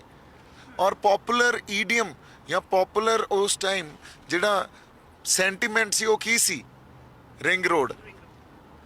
ਇਹ ਕਹਿ ਕੇ ਵੀ ਅਸੀਂ 26 ਤਰੀਕ ਨੂੰ ਕਿਸਾਨ ਰੈਲੀ, ਇੱਕ ਟਰੈਕਟਰ ਰੈਲੀ ਕੱਢਾਂਗੇ, ਸਰਕਾਰ ਨੂੰ ਆਪਦਾ ਵਿਰੋਧ ਦਰਜ ਕਰਾਉਣ ਵਾਸਤੇ ਵੀ ਇਹ 3 ਕਾਨੂੰਨ ਜਿਹੜੇ ਬਣੇ ਆ ਇਹ ਰੱਦ ਕੀਤੇ ਜਾਣ, ਤੇ ਅਸੀਂ 26 ਤਰੀਕ ਨੂੰ ਟਰੈਕਟਰ ਰੈਲੀ ਕੱਢਣੀ ਆ। ਪੰਜਾਬ, ਹਰਿਆਣਾ, ਯੂਪੀ ਚੋਂ ਕਿੰਨੇ ਭਾਸ਼ਣ ਦਿੱਤੇ ਗਏ, ਕਿੰਨੇ ਲੋਕ ਬੁਲਾਏ ਗਏ, ਉਹ ਦੀਪ ਸਿੱਧੂ ਨੇ ਬੁਲਾਏ। ਦੀਪ ਸਿੱਧੂ ਦਾ ਤਾਂ ਕਾਡਰ ਨਹੀਂ ਹੈ ਨਾ ਕੋਈ। ਹੁਣ ਜਦੋਂ ਉਹ ਲੋਕ ਉੱਥੇ ਚਲੇ ਗਏ, ਉਹਨਾਂ ਦਾ ਪੋਪੂਲਰ ਸੈਂਟੀਮੈਂਟ ਕੀ ਸੀ ਵੀ ਦਿੱਲੀ ਦੇ ਅੰਦਰ ਜਾਣਾ। ਤੁਸੀਂ 23 ਤਰੀਕ ਨੂੰ ਸਰਕਾਰ ਦੇ ਨਾਲ, ਦਿੱਲੀ ਪੁਲਿਸ ਦੇ ਨਾਲ ਬਹਿ ਕੇ ਐਗਰੀ ਕਰਦੇ ਹੋ ਕੋਈ ਵੱਖਰਾ ਰੂਟ, 25 ਸ਼ਾਮ ਤੱਕ ਤੁਸੀਂ ਉਹਨੂੰ ਅਨਾਉਂਸ ਵੀ ਨਹੀਂ ਕਰਦੇ, ਔਰ 25 ਸ਼ਾਮ ਤੱਕ, ਉਦੋਂ ਪਹਿਲਾਂ ਉਹ ਸੋਸ਼ਲ ਮੀਡੀਆ ਤੇ ਰੂਟ ਦਿੱਲੀ ਪੁਲਿਸ ਨੇ ਪਾਤਾ, ਤੁਸੀਂ ਉਹ ਡਿਨਾਈ ਕੀਤਾ ਵੀ ਜਦੋਂ ਤੱਕ ਸੰਯੁਕਤ ਮੋਰਚੇ ਨੇ ਕੋਈ ਰੂਟ ਨਹੀਂ ਦਿੱਤਾ ਉਦੋਂ ਤੱਕ ਤੁਸੀਂ ਇਹ ਗੱਲ ਰੂਟ ਨੂੰ ਫਾਈਨਲ ਰੂਟ ਨਾ ਮੰਨੋ। ਤੇ 25 ਸ਼ਾਮ ਨੂੰ ਸੰਯੁਕਤ ਮੋਰਚਾ ਵੀ ਉਹੀ ਰੂਟ ਦੇ ਰਿਹਾ। ਲੋਕਾਂ ਨੂੰ ਬਿਟਰੇਡ ਫੀਲ ਹੋਇਆ, ਉਹਨਾਂ ਨੂੰ ਧੋਖਾ ਫੀਲ ਹੋਇਆ, ਉਹਨਾਂ ਨੂੰ ਬੁਲਾਇਆ ਗਿਆ। ਦੇਖੋ ਮੈਂ ਇਹ ਕਹਿੰਦਾ, ਪੋਪੂਲਰ ਸੈਂਟੀਮੈਂਟਸ, ਪੋਪੂਲਰ ਈਡੀਅਮ ਦੇ ਅਗੇਂਸਟ ਜਾ ਕੇ, ਪਹਿਲੀ ਗੱਲ ਤਾਂ ਜਦੋਂ ਤੁਸੀਂ ਕੋਈ ਹੋਰ ਰੂਟ ਫਾਈਨਲ ਕੀਤਾ ਉਹਦੇ 'ਚ ਤੁਸੀਂ ਸੰਗਤ ਦੀ ਸਹਿਮਤੀ ਨਹੀਂ ਲਈ, ਉਹ ਹੀ ਗਲਤ ਗੱਲ ਸੀ। ਸੰਗਤ ਦੇ ਜਜ਼ਬਾਤਾਂ ਦੀ ਤਰਜਮਾਨੀ ਨਹੀਂ ਹੋਈ, ਉਹ ਆਪਦੇ ਆਪ 'ਚ ਹੀ ਗਲਤ ਗੱਲ ਸੀ। ਮੈਂ ਲੀਡਰਸ਼ਿਪ ਨੂੰ ਅੱਜ ਬਲੇਮ ਨਹੀਂ ਕਰ ਰਿਹਾ, ਪਰ ਸਾਨੂੰ ਜਿੱਥੇ ਸਾਡੀ ਗਲਤੀ ਹੋਈ ਆ ਇਹ ਸਮਝ ਲੈਣੀ ਚਾਹੀਦੀ ਹੈ, ਇਹ ਐਕਸੈਪਟ ਕਰ ਲੈਣੀ ਚਾਹੀਦੀ ਹੈ। ਸੋ ਇਸ ਕਰਕੇ ਦੀਪ ਸਿੱਧੂ ਨੂੰ ਸਕੇਪਗੋਟ ਬਣਾ ਦਿੱਤਾ ਗਿਆ। ਦੀਪ ਸਿੱਧੂ ਨੂੰ ਸਾਹਮਣੇ ਰੱਖ ਕੇ ਦੀਪ ਸਿੱਧੂ ਨੂੰ ਇਸ ਤਰ੍ਹਾਂ ਦਿਖਾ ਦਿੱਤਾ ਗਿਆ ਵੀ ਮੈਂ ਲੋਕ ਭੜਕਾਏ, ਮੈਂ ਹੀ ਲੋਕ ਲੈ ਕੇ ਗਿਆ, ਮੈਂ ਹੀ ਵਾਇਲੈਂਸ ਕੀਤੀ ਉੱਥੇ। ਮੈਂ ਉੱਥੇ ਹੀ ਗੱਲ, ਸਿੱਧੂ ਤਾਂ ਆਪ ਭੱਜ ਕੇ ਰਲਿਆ ਨਾਲ। ਦੀਪ ਸਿੱਧੂ ਭੱਜ ਕੇ ਰਲਿਆ 26 ਵਾਲੇ ਦਿਨ। ਦੀਪ ਸਿੱਧੂ 12:30 ਵਜੇ ਜਾਂ 12:15 ਵਜੇ ਮੂਰਥਲ ਤੋਂ ਚੱਲਿਆ, ਭੱਜ ਕੇ ਨਾਲ ਰਲਿਆ। ਮੈਂ ਭੱਜ ਕੇ ਹੀ ਨਾਲ ਰਲਦਾ ਹੁੰਦਾ। 26 ਨਵੰਬਰ ਹੋਵੇ ਤਾਂ ਭੱਜ ਕੇ ਨਾਲ ਰਲੇ, 26 ਜਨਵਰੀ ਹੋਵੇ ਤਾਂ ਭੱਜ ਕੇ ਨਾਲ ਰਲੇ, ਤੇ ਉਦੋਂ ਬਾਅਦ ਸਭ ਕੁਝ ਮੇਰੇ ਉੱਤੇ ਹੀ ਮੜ ਦੇਣਾ। ਕਿਉਂਕਿ ਮੈਂ ਹਮੇਸ਼ਾ ਇਹ ਕਹਿੰਦਾ ਰਿਹਾ, ਇੱਕ ਵੱਖਰਾ ਪਰਸਪੈਕਟਿਵ ਜ਼ਰੂਰ ਹੋ ਸਕਦਾ ਮੇਰੇ ਕੋਲੇ, ਸਿਚੁਏਸ਼ਨ ਨੂੰ ਸਮਝਣ ਦਾ ਇੱਕ ਵੱਖਰਾ ਪਰਸਪੈਕਟਿਵ ਹੋ ਸਕਦਾ, ਔਰ ਉਹ ਵੱਖਰਾ ਪਰਸਪੈਕਟਿਵ ਸੀਗਾ। ਔਰ ਉਹਦੇ ਲਈ ਅਸੀਂ ਇੱਕ ਦੂਜੇ ਨੂੰ ਕਈ ਵਾਰੀ ਕ੍ਰਿਟਿਸਾਈਜ਼ ਵੀ ਕਰ ਸਕਦੇ ਹਾਂ। ਇੰਨੀ ਕੁ ਖਿੜਕੀ ਖੁੱਲੀ ਰੱਖਣੀ ਚਾਹੀਦੀ ਹੈ। Criticism does not mean opposition. ਮੈਂ ਤਾਂ ਉਹਨਾਂ ਦਾ ਹੀ ਸੋਲਜਰ ਹਾਂ, ਅੱਜ ਵੀ ਉਹਨਾਂ ਦਾ ਹੀ ਸੋਲਜਰ ਹਾਂ, ਉਹ ਸਾਡੇ ਆਗੂ ਆ। ਪਰ ਜਿੱਥੇ ਮੈਂ ਇਹ ਨਹੀਂ ਕਹਿੰਦਾ ਉਹਨਾਂ ਤੋਂ ਗਲਤੀ ਹੋਈ, ਸਾਡੇ ਤੋਂ ਸਾਰਿਆਂ ਤੋਂ ਗਲਤੀ ਹੋਈ, ਸਾਨੂੰ ਐਕਸੈਪਟ ਕਰਨੀ ਚਾਹੀਦੀ ਆ ਉਹ ਗੱਲ। ਸਾਰਿਆਂ ਨੇ ਦੀਪ ਸਿੱਧੂ ਤੋਂ ਪੱਲਾ ਚਾੜ ਲਿਆ 26 ਜਨਵਰੀ ਤੋਂ ਬਾਅਦ। ਸਾਰਿਆਂ ਨੇ ਕਿਹਾ ਕਿ ਅਸੀਂ ਦੀਪ ਸਿੱਧੂ ਤੁਹਾਡਾ ਬੰਦਾ ਹੀ ਨਹੀਂ ਹੈ। 25 ਰਾਤ ਨੂੰ ਦੀਪ ਸਿੱਧੂ ਨੇ ਜਿਹੜਾ ਸਟੇਜ ਸੀ ਉਹ ਹਾਈਜੈਕ ਕਰ ਲਿਆ ਔਰ ਲੋਕਾਂ ਨੂੰ ਭੜਕਾਇਆ। ਇਸ ਤੇ ਕੀ ਕਹੋਗੇ? ਨਹੀਂ ਜੀ, ਇਹ ਵੀ ਗੱਲ ਮੈਂ ਤੁਹਾਨੂੰ ਦੱਸਾਂ, ਉਹ ਤਾਂ ਸਾਰੇ ਵੀਡੀਓਜ਼ ਪਏ ਆ। ਮੈਂ ਤਾਂ ਬਹੁਤ ਬਾਅਦ 'ਚ ਤੇ ਜਮਾਂ ਹੀ ਐਂਡ 'ਚ ਗਿਆ ਸਟੇਜ ਤੇ, ਜਦੋਂ ਮੈਨੂੰ ਬੁਲਾਇਆ ਗਿਆ ਔਰ ਸਟੇਜ ਤੇ ਜਾ ਕੇ ਮੈਂ ਇਹ ਗੱਲ ਕਹੀ ਆ ਵੀ ਇਸ ਸਟੇਜ ਤੋਂ ਮੈਨੂੰ ਬੋਲਣ ਦੀ ਕੋਈ ਆਗਿਆ ਨਹੀਂ ਆ, ਮੈਨੂੰ ਮਨਾ ਕੀਤਾ ਗਿਆ। ਪਰ ਅੱਜ ਸਿਚੁਏਸ਼ਨ ਇੰਨੀ ਜ਼ਿਆਦਾ ਇੰਟੈਂਸ ਆ, ਸਿਚੁਏਸ਼ਨ ਇੰਨੀ ਜ਼ਿਆਦਾ ਗ੍ਰੇਵ ਆ, ਜਿਹਨੂੰ ਕਹਿੰਦੇ ਸੀਰੀਅਸ ਆ, ਤੇ ਇਹਨੂੰ ਹੈਂਡਲ ਕਰਨਾ ਪੈਣਾ ਇੱਕ ਸੈਂਸ ਆਫ ਰਿਸਪੌਂਸਿਬਿਲਿਟੀ ਸਮਝ ਕੇ। ਤੇ ਮੈਂ ਸਾਡੇ ਆਗੂਆਂ ਤੋਂ ਉਹਨਾਂ ਦੀ ਗੈਰ ਹਾਜ਼ਰੀ 'ਚ ਇਹ ਆਗਿਆ ਲੈ ਕੇ ਸਟੇਜ ਤੇ ਚੜ੍ਹ ਰਿਹਾ, ਤੇ ਉਹ ਵੀ ਇਸੇ ਕਰਕੇ ਚੜ੍ਹ ਰਿਹਾ ਵੀ ਮੈਨੂੰ ਕੋਈ ਲੀਡਰਸ਼ਿਪ ਨਹੀਂ ਚਾਹੀਦੀ। ਪਰ ਜਦੋਂ ਐਡੀਆਂ ਵੱਡੀਆਂ ਲਹਿਰਾਂ ਹੁੰਦੀਆਂ, ਐਡੇ ਵੱਡੇ ਅੰਦੋਲਨ ਹੁੰਦੇ ਆ, ਉਹਦੇ 'ਚ ਕੁਛ ਕਰਾਊਡ ਨੇ ਚਿਹਰੇ ਲੱਭਣੇ ਹੀ ਹੁੰਦੇ ਆ ਜਿਹੜੇ ਲੋਕਾਂ ਦੀ ਜਜ਼ਬਾਤਾਂ ਦੀ ਤਰਜਮਾਨੀ ਕਰਦੇ ਆ, ਔਰ ਉਹਨਾਂ ਚਿਹਰਿਆਂ 'ਚੋਂ ਇੱਕ ਚਿਹਰਾ ਮੈਂ ਬਣ ਗਿਆ ਸੀ, ਇਹ ਤਾਂ ਆਪਾਂ ਨੂੰ ਪਤਾ ਸੀ। ਤਾਂ ਇਸ ਕਰਕੇ ਉਹ ਸਾਰੇ ਸੰਗਤ ਦੇ ਜਜ਼ਬਾਤਾਂ ਦੀ ਤਰਜਮਾਨੀ ਕਰਨ ਉਹ ਸਟੇਜ ਤੇ ਚੜ੍ਹਿਆ ਤਾਂ ਕਿ ਉਹ ਸਿਚੁਏਸ਼ਨ ਨੂੰ ਹੈਂਡਲ ਕੀਤਾ ਜਾਵੇ। ਕਿਉਂਕਿ ਲੋਕ ਉੱਥੇ ਇਹ ਕਹਿ ਰਹੇ ਸੀ ਵੀ ਸਾਨੂੰ ਬੁਲਾਇਆ ਤੁਸੀਂ ਰਿੰਗ ਰੋਡ ਦਾ ਕਹਿ ਕੇ ਆ, ਅਸੀਂ ਤਿਆਰੀ ਰਿੰਗ ਰੋਡ ਦੀ ਕਰਕੇ ਆਏ ਆ, ਅਸੀਂ 10 ਦਿਨ ਆਪਦੇ ਟਰੈਕਟਰਾਂ ਤੇ ਲਾਤੇ, ਤੇ ਅੱਜ ਤੁਸੀਂ ਇਹ ਕਹਿ ਰਹੇ ਹੋ ਵੀ ਬਾਹਰ ਦੀ ਅਸੀਂ ਗੇੜਾ ਦੇ ਕੇ ਮੁੜ ਜਾਈਏ। ਫਿਰ ਤਾਂ ਕੁਛ ਨਹੀਂ ਹੋਣਾ, ਫਿਰ ਤਾਂ ਇਸ ਅੰਦੋਲਨ ਦਾ ਵੀ ਕੁਛ ਨਹੀਂ ਹੋਣਾ। ਸਰਕਾਰ ਨੂੰ ਅਸਰ ਕਿੱਥੇ ਪਊਗਾ? ਅਸੀਂ ਪਿਛਲੇ 2-3 ਮਹੀਨਿਆਂ ਤੋਂ ਦਿੱਲੀ ਦੇ ਬਾਰਡਰਾਂ ਤੇ ਬੈਠੇ ਆ, ਬਸ ਬੈਠੇ ਹੀ ਆ, ਕੋਈ ਪ੍ਰੋਗਰਾਮ ਅੱਜ ਤੱਕ ਇਫੈਕਟਿਵ ਨਹੀਂ ਆਇਆ। ਪਹਿਲਾ ਪ੍ਰੋਗਰਾਮ ਸਾਨੂੰ ਇਹ ਲੱਗਿਆ ਵੀ 26 ਤਰੀਕ ਨੂੰ ਸਾਨੂੰ ਕੁਛ ਨਾ ਕੁਛ ਹਾਸਲ ਹੋਊਗਾ, ਕਿਉਂਕਿ ਉਹਨਾਂ ਨੂੰ ਇਹ ਵਿਸ਼ਵਾਸ ਦਿਵਾਇਆ ਗਿਆ। ਇਹ ਤਾਂ ਸਾਰੇ ਮੀਡੀਆ ਨੂੰ ਵੀ ਪਤਾ, ਜਦੋਂ ਕੁਛ ਨਾ ਕੁਛ ਹਾਸਲ ਹੋਣ ਦਾ ਵਿਸ਼ਵਾਸ ਦਿਵਾਇਆ ਗਿਆ ਤੇ ਤੁਸੀਂ ਐਂਡ ਮੌਕੇ ਤੇ ਆ ਕੇ ਵੱਖਰਾ ਰੂਟ ਦੇ ਕੇ ਉੱਥੇ ਗੇੜਾ ਕਢਾ ਕੇ ਮੋੜਨ ਦੀ ਗੱਲ ਕਰੋ। ਉੱਥੇ ਵੀ ਤੁਸੀਂ ਇੱਕ ਰਿਸਟ੍ਰਿਕਟਿਵ ਮੈਜਰਸ 'ਚ ਤੁਸੀਂ ਉਹਨਾਂ ਦੇ ਉਸ ਦਿਨ ਦਾ ਬਿਆਨ ਸੁਣ ਲਓ ਜਦੋਂ ਦਿੱਤਾ ਗਿਆ ਸੀ ਸਟੇਜ ਤੋਂ। ਟਰੈਕਟਰ ਤੇ ਇੱਕੋ ਹੀ ਬੰਦਾ ਹੋਊਗਾ, ਕੋਈ ਟਰਾਲੀ ਨਹੀਂ ਹੋਊਗੀ, ਹੋਰ ਬੜੇ ਕੁਝ ਰਿਸਟ੍ਰਿਕਸ਼ਨਸ ਲਾਏ ਗਏ। ਲੋਕਾਂ ਨੂੰ ਇਹ ਹੋਇਆ ਵੀ ਜੇ ਤੁਸੀਂ ਸਰਕਾਰ ਦੇ ਕਹਿਣੇ 'ਚ ਹੀ ਚੱਲਣਾ ਤੇ ਫਿਰ ਇਹ ਐਜੀਟੇਸ਼ਨ ਦਾ ਕੀ ਮਤਲਬ ਆ। ਅਸੀਂ ਤਾਂ ਕਹਿੰਦੇ ਰਿੰਗ ਰੋਡ ਹੀ ਜਾਵਾਂਗੇ, ਉੱਥੇ ਬੜਾ ਵੱਡਾ ਕੌਨਫਲਿਕਟ ਅਰਾਈਜ਼ ਹੋ ਗਿਆ ਸੀ, ਬਹੁਤ ਵੱਡਾ। ਦੀਪ ਨੇ ਕੀ ਕਹਿ ਕੇ ਸਮਝਾਇਆ ਲੋਕਾਂ ਨੂੰ ਜਦੋਂ 25 ਦੀ ਰਾਤ, ਜਦੋਂ ਤੁਸੀਂ ਕਹਿ ਰਹੇ ਹੋ ਕਿ ਮੈਂ ਐਂਡ ਵਿੱਚ ਗਿਆ ਸਟੇਜ ਤੇ, ਤੁਸੀਂ ਜਾ ਕੇ ਕੀ ਸਮਝਾਇਆ ਸੀ ਸੰਗਤ? ਮੇਰਾ ਨਾ ਉਹ ਵੀ ਸਾਰਾ ਕੁਝ ਜੋ ਕਿਹਾ ਗਿਆ ਉੱਥੇ ਉਹ ਵੀਡੀਓਜ਼ 'ਚ ਪਿਆ। ਮੈਂ ਅੱਜ ਕੁਝ ਵੀ ਬੋਲੀ ਜਾਵਾਂ ਉਹਦਾ ਕੋਈ ਮਤਲਬ ਨਹੀਂ ਹੈ, ਪਰ ਮੈਂ ਉਹਦੀ ਜਸਟ ਤੁਹਾਨੂੰ ਜ਼ਰੂਰ ਦੱਸ ਦਿੰਦਾ। ਸਰਕਾਰ ਦੀਆਂ ਨੀਤੀਆਂ ਦੇ ਅਗੇਂਸਟ ਗੱਲਾਂ ਕੀਤੀਆਂ, ਨਾਲ ਦੀ ਨਾਲ ਇਹ ਗੱਲ ਕਹੀ ਵੀ ਸਾਡੇ ਜਿਹੜੇ ਬਜ਼ੁਰਗ ਆਗੂ ਆ ਉਹਨਾਂ ਤੇ ਬਹੁਤ ਜ਼ਿਆਦਾ ਵੱਡਾ ਪ੍ਰੈਸ਼ਰ ਆ, ਕਿਉਂਕਿ ਸੈਂਟਰ ਸਰਕਾਰ ਨਾਲ ਮੱਥਾ ਲਾਈ ਬੈਠੇ ਆ। ਅਗਲੀ ਗੱਲ 26 ਤਰੀਕ ਆਪਦੇ ਆਪ 'ਚ ਹੀ ਕੌਨਫਲਿਕਟ ਪੈਦਾ ਕਰਦੀ ਹੈ, ਕਿਉਂਕਿ ਇੱਕ ਪਾਸੇ ਤਾਂ ਜਿਹੜੀ ਆਪਣਾ ਰਿਪਬਲਿਕ ਡੇ ਸੈਲੀਬ੍ਰੇਸ਼ਨ ਚੱਲ ਰਹੀ ਹੁੰਦੀ ਹੈ, ਇੱਕ ਪਾਸੇ ਇੱਥੇ ਆਪਾਂ ਕਿਸਾਨ ਰੈਲੀ ਦੀ ਕਾਲ ਦੇਈ ਬੈਠੇ ਆ, ਤੇ ਆਪਦੇ ਆਪ 'ਚ ਹੀ ਉਹ ਕੌਨਫਲਿਕਟ ਪੈਦਾ ਕਰਦੀ ਹੈ। ਇਸ ਕਰਕੇ ਸਾਨੂੰ ਸਮਝ ਲੈਣੀ ਚਾਹੀਦੀ ਹੈ ਗੱਲ ਵੀ ਆਪਾਂ ਇੱਕ ਤਾਂ ਸਾਂਝਾ ਫੈਸਲਾ ਲਈਏ, ਔਰ ਉਹ ਫੈਸਲਾ ਇਹੋ ਜਿਹਾ ਹੋਵੇ ਜਿਹਦੇ 'ਚ ਸੰਗਤ ਦੇ ਜਜ਼ਬਾਤਾਂ ਦੀ ਤਰਜਮਾਨੀ ਹੋਵੇ। ਮੇਰੇ ਲਫ਼ਜ਼ ਸੀ, ਪਰ ਮੈਂ ਸੰਯੁਕਤ ਕਿਸਾਨ ਮੋਰਚੇ ਦੀ ਸਟੇਜ ਤੋਂ ਜਦੋਂ ਸਾਡੇ ਆਗੂ ਆ ਕੇ ਜੋ ਫੈਸਲਾ ਦੇਣਗੇ ਉਹਦੇ ਨਾਲ ਆ। ਪਰ ਮੈਂ ਉਹਨਾਂ ਨੂੰ ਅਪੀਲ ਇਹ ਵੀ ਕਰਦਾ ਵੀ ਜਿਹੜਾ ਵੀ ਫੈਸਲਾ ਤੁਸੀਂ ਫਾਈਨਲੀ ਦਿਓ, ਉਹਨਾਂ ਨੇ ਹਾਲਾਂਕਿ ਉਦੋਂ ਪਹਿਲਾਂ ਅਨਾਉਂਸ ਕਰਤਾ ਸੀ ਰੂਟ, ਪਰ ਉਹ ਲੋਕਾਂ ਨੇ ਐਕਸੈਪਟ ਨਹੀਂ ਕੀਤਾ। ਉਹ ਇਹ ਕਹਿ ਕੇ ਉੱਥੋਂ ਨਿਕਲੇ ਸੀ ਵੀ ਠੀਕ ਆ ਅਸੀਂ ਮੀਟਿੰਗ ਕਰਨ ਚੱਲੇ ਆ, ਮੀਟਿੰਗ ਕਰਕੇ ਵਾਪਸ ਆਉਣੇ ਆ, ਵਾਪਸ ਨਹੀਂ ਆਏ। ਸੋ ਇਹਦਾ ਮਤਲਬ ਹਜੇ ਓਪਨ ਐਂਡਡ ਸੀ ਸਾਰੀ ਗੱਲ, ਲੋਕ ਵੇਟ ਕਰ ਰਹੇ ਸੀ, ਲੋਕ ਇਹ ਕਹਿ ਰਹੇ ਸੀ ਉਹਨਾਂ ਨੂੰ ਵਾਪਸ ਬੁਲਾਓ, ਉਹ ਵਾਪਸ ਨਹੀਂ ਆਏ। ਉਹਨਾਂ ਨੂੰ ਵਾਪਸ ਬੁਲਾਉਣ ਖਾਤਰ ਉੱਥੇ 5 ਮੈਂਬਰੀ ਕਮੇਟੀ ਬਣਾ ਦਿੱਤੀ ਗਈ, ਔਰ ਉਹ 5 ਮੈਂਬਰੀ ਕਮੇਟੀ ਹੈ ਜਿਹੜੀ ਉਹ ਲੋਕਾਂ ਨੇ ਹੀ ਨਾਂ ਦਿੱਤੇ ਵੀ ਆਹ 5 ਬੰਦੇ ਉਹਨਾਂ ਨਾਲ ਜਾ ਕੇ ਗੱਲ ਕਰਨ, ਉਹਨਾਂ ਨੂੰ ਇਹ ਦੱਸਣ ਵੀ ਅਸੀਂ ਰਿੰਗ ਰੋਡ ਤੇ ਜਾਣਾ ਚਾਹੁੰਦੇ ਆ ਜਿਹੜੀ ਸੰਗਤ ਸੀ, ਤੇ ਸਾਡਾ ਇਹ ਫੈਸਲਾ ਤੇ ਤੁਸੀਂ ਆ ਕੇ ਦੱਸੋ ਹੁਣ ਕੀ ਕਹਿੰਦੇ ਹੋ। ਉਹਨਾਂ ਨੂੰ ਇੱਥੇ ਲੈ ਕੇ ਆਓ। ਉਹ ਸਾਰੀ ਗੱਲ ਨੂੰ ਕਿਸੇ ਹੋਰ ਢੰਗ 'ਚ ਪੇਸ਼ ਕੀਤਾ ਗਿਆ। ਉਹ ਸਾਰੀ ਗੱਲ ਨੂੰ ਐਂ ਪੇਸ਼ ਕੀਤਾ ਗਿਆ ਵੀ ਦੀਪ ਸਿੱਧੂ ਨੇ ਬੰਦੇ ਭੜਕਾਤੇ, ਦੀਪ ਸਿੱਧੂ ਬੰਦੇ ਭੜਕਾ ਕੇ ਲੈ ਗਿਆ ਉੱਥੇ। ਦੀਪ ਸਿੱਧੂ ਬੰਦੇ ਇਕੱਲੇ ਸਿੰਘੂ ਬਾਰਡਰ ਤੇ ਭੜਕਾ ਸਕਦਾ ਸੀ, ਹੋ ਸਕਦਾ ਕੋਈ 500,000 ਬੰਦਾ ਭੜਕਾ ਸਕਦਾ ਸੀ। ਉੱਥੇ ਤਾਂ ਸਾਰਾ ਉਹਨਾਂ ਦਾ ਕਾਡਰ ਬੈਠਾ ਸੀ, ਸਾਰਾ ਕਿਸਾਨ ਯੂਨੀਅਨਸ ਦਾ ਕਾਡਰ ਬੈਠਾ ਸੀ ਨਾ। ਔਰ ਗਾਜ਼ੀਪੁਰ ਬਾਰਡਰ ਤੇ, ਰਾਜਸਥਾਨ ਬਾਰਡਰ ਤੇ, ਇੱਧਰ ਟਿਕਰੀ ਬਾਰਡਰ ਤੇ ਵੀ ਮੇਰਾ ਕੋਈ ਕਾਡਰ ਨਹੀਂ ਸੀ। ਮੈਂ ਉੱਥੇ ਤਾਂ ਨਹੀਂ ਗਿਆ ਬੰਦੇ ਭੜਕਾਉਣ, ਇਹ ਤਾਂ 25 ਰਾਤ ਦੀ ਗੱਲ ਆ ਜੀ। ਫਿਰ 26 ਨੂੰ ਕਿਵੇਂ ਲੋਕ ਆਏ ਪਹੁੰਚ ਗਏ। ਜਿਵੇਂ ਦੀਪ ਤੁਸੀਂ ਵੀ ਆਪਣੇ, ਕਿਉਂਕਿ 26 ਤੋਂ ਬਾਅਦ ਤੁਸੀਂ 1-2 ਵਾਰ ਲਾਈਵ ਵੀ ਹੋਏ ਸੀ ਆਪਣੇ ਫੇਸਬੁੱਕ ਪੇਜ ਤੇ, ਤੁਸੀਂ ਕਿਹਾ ਕਿ ਕੱਲਾ ਦੀਪ ਸਿੱਧੂ ਨਹੀਂ ਗਿਆ, ਲੋਕਾਂ ਜਿਹੜੇ ਜਿਸ ਪਾਸੇ ਲੋਕ ਗਏ ਦੀਪ ਸਿੱਧੂ ਵੀ ਉਸ ਵਾਲੇ ਵਗ ਗਿਆ ਹੈ ਨਾ। ਪਰ ਕੌਣ ਲੈ ਕੇ ਗਿਆ? ਕਿਉਂਕਿ ਦੀਪ ਗੱਲਾਂ ਇਹ ਸਾਹਮਣੇ ਆਈਆਂ, ਖਬਰਾਂ ਇਹ ਸਾਹਮਣੇ ਆਈਆਂ ਕਿ ਦੀਪ ਸਿੱਧੂ ਉਹ ਸ਼ਖਸ ਸੀ ਜੋ ਆਪਣੇ 5 ਬੰਦੇ ਸੀ ਜਾਂ 6 ਬੰਦੇ ਸੀ ਉਹਨਾਂ ਨਾਲ ਸਭ ਤੋਂ ਪਹਿਲਾਂ ਜਿਹੜਾ ਹੈ ਲਾਲ ਕਿਲੇ ਤੇ ਪਹੁੰਚਿਆ। ਇਸ ਦੇ ਵਿੱਚ ਕਿੰਨੀ ਸੱਚਾਈ ਹੈ ਕਿ ਜਿੱਥੇ ਪਹੁੰਚਣਾ ਹੀ ਇੰਨਾ ਔਖਾ ਹੈ ਉੱਥੇ ਦੀਪ ਸਿੱਧੂ ਕਿੱਦਾਂ ਪਹਿਲੇ ਪਹੁੰਚ ਗਏ? ਗੱਲ ਸਹੀ ਆ ਤੁਹਾਡੀ, ਪਰ ਇਹ ਗੱਲ ਬਹੁਤ ਝੂਠੀ ਆ ਤੇ ਜਮਾਂ ਹੀ ਬੇਬੁਨਿਆਦ ਆ। ਕਿਉਂਕਿ ਮੈਂ ਤਾਂ ਤੁਹਾਨੂੰ ਦੱਸਾਂ 12:15 ਵਜੇ ਜਿਹੜਾ ਮੂਰਥਲ ਢਾਬੇ 'ਚ ਮੈਂ ਰਿਹਾ ਸੀ ਉਹਦਾ ਬਿੱਲ ਪੇ ਕੀਤਾ, ਉਹ ਸਾਰੀਆਂ ਰਸੀਦਾਂ ਆਪਣੇ ਕੋਲੇ ਆ, ਉੱਥੋਂ ਦਾ CCTV ਕੈਮਰਾ ਫੁਟੇਜ ਆਪਣੇ ਕੋਲੇ ਆ। ਫਿਰ ਪੁਲਿਸ ਨੇ ਆਪ ਇਹ ਗੱਲ ਮੰਨੀ ਵੀ 2 ਜਾਂ 2 ਵੱਜਣ ਤੋਂ 5 ਮਿੰਟ ਪਹਿਲਾਂ ਹਾਂ ਇਹ ਉੱਥੇ ਪਹੁੰਚਿਆ। ਇਹ ਪੁਲਿਸ ਆਪ ਗੱਲ ਮੰਨਦੀ ਹੈ। ਜਦੋਂ ਮੇਰੇ ਤੇ ਕੇਸ ਪਾਇਆ ਗਿਆ ਉਦੋਂ ਬਾਅਦ ਇਨਵੈਸਟੀਗੇਸ਼ਨ ਦੇ ਦੌਰਾਨ ਉਹਨਾਂ ਦੀ ਇਨਵੈਸਟੀਗੇਸ਼ਨ 'ਚ ਵੀ ਇਹ ਗੱਲ ਸਾਹਮਣੇ ਆਈ। ਔਰ ਉੱਥੇ ਲੋਕ ਪਹੁੰਚੇ ਹੋਏ ਸੀ 11:30 ਵਜੇ, ਉਹਨਾਂ ਦੇ ਵੀਡੀਓਜ਼ ਪਏ ਆ ਲਾਈਵ। ਇਕਬਾਲ ਦਾ ਵੀਡੀਓ ਪਿਆ ਅਕਾਲ ਚੈਨਲ ਤੇ 1.5 ਘੰਟੇ ਦੀ ਲਾਈਵ ਆ, ਉਹ ਤੁਸੀਂ ਦੇਖ ਲਓ ਕੌਣ ਪਹਿਲਾਂ ਪਹੁੰਚਿਆ, ਕੀ ਸਿਚੁਏਸ਼ਨ ਸੀ ਉੱਥੇ।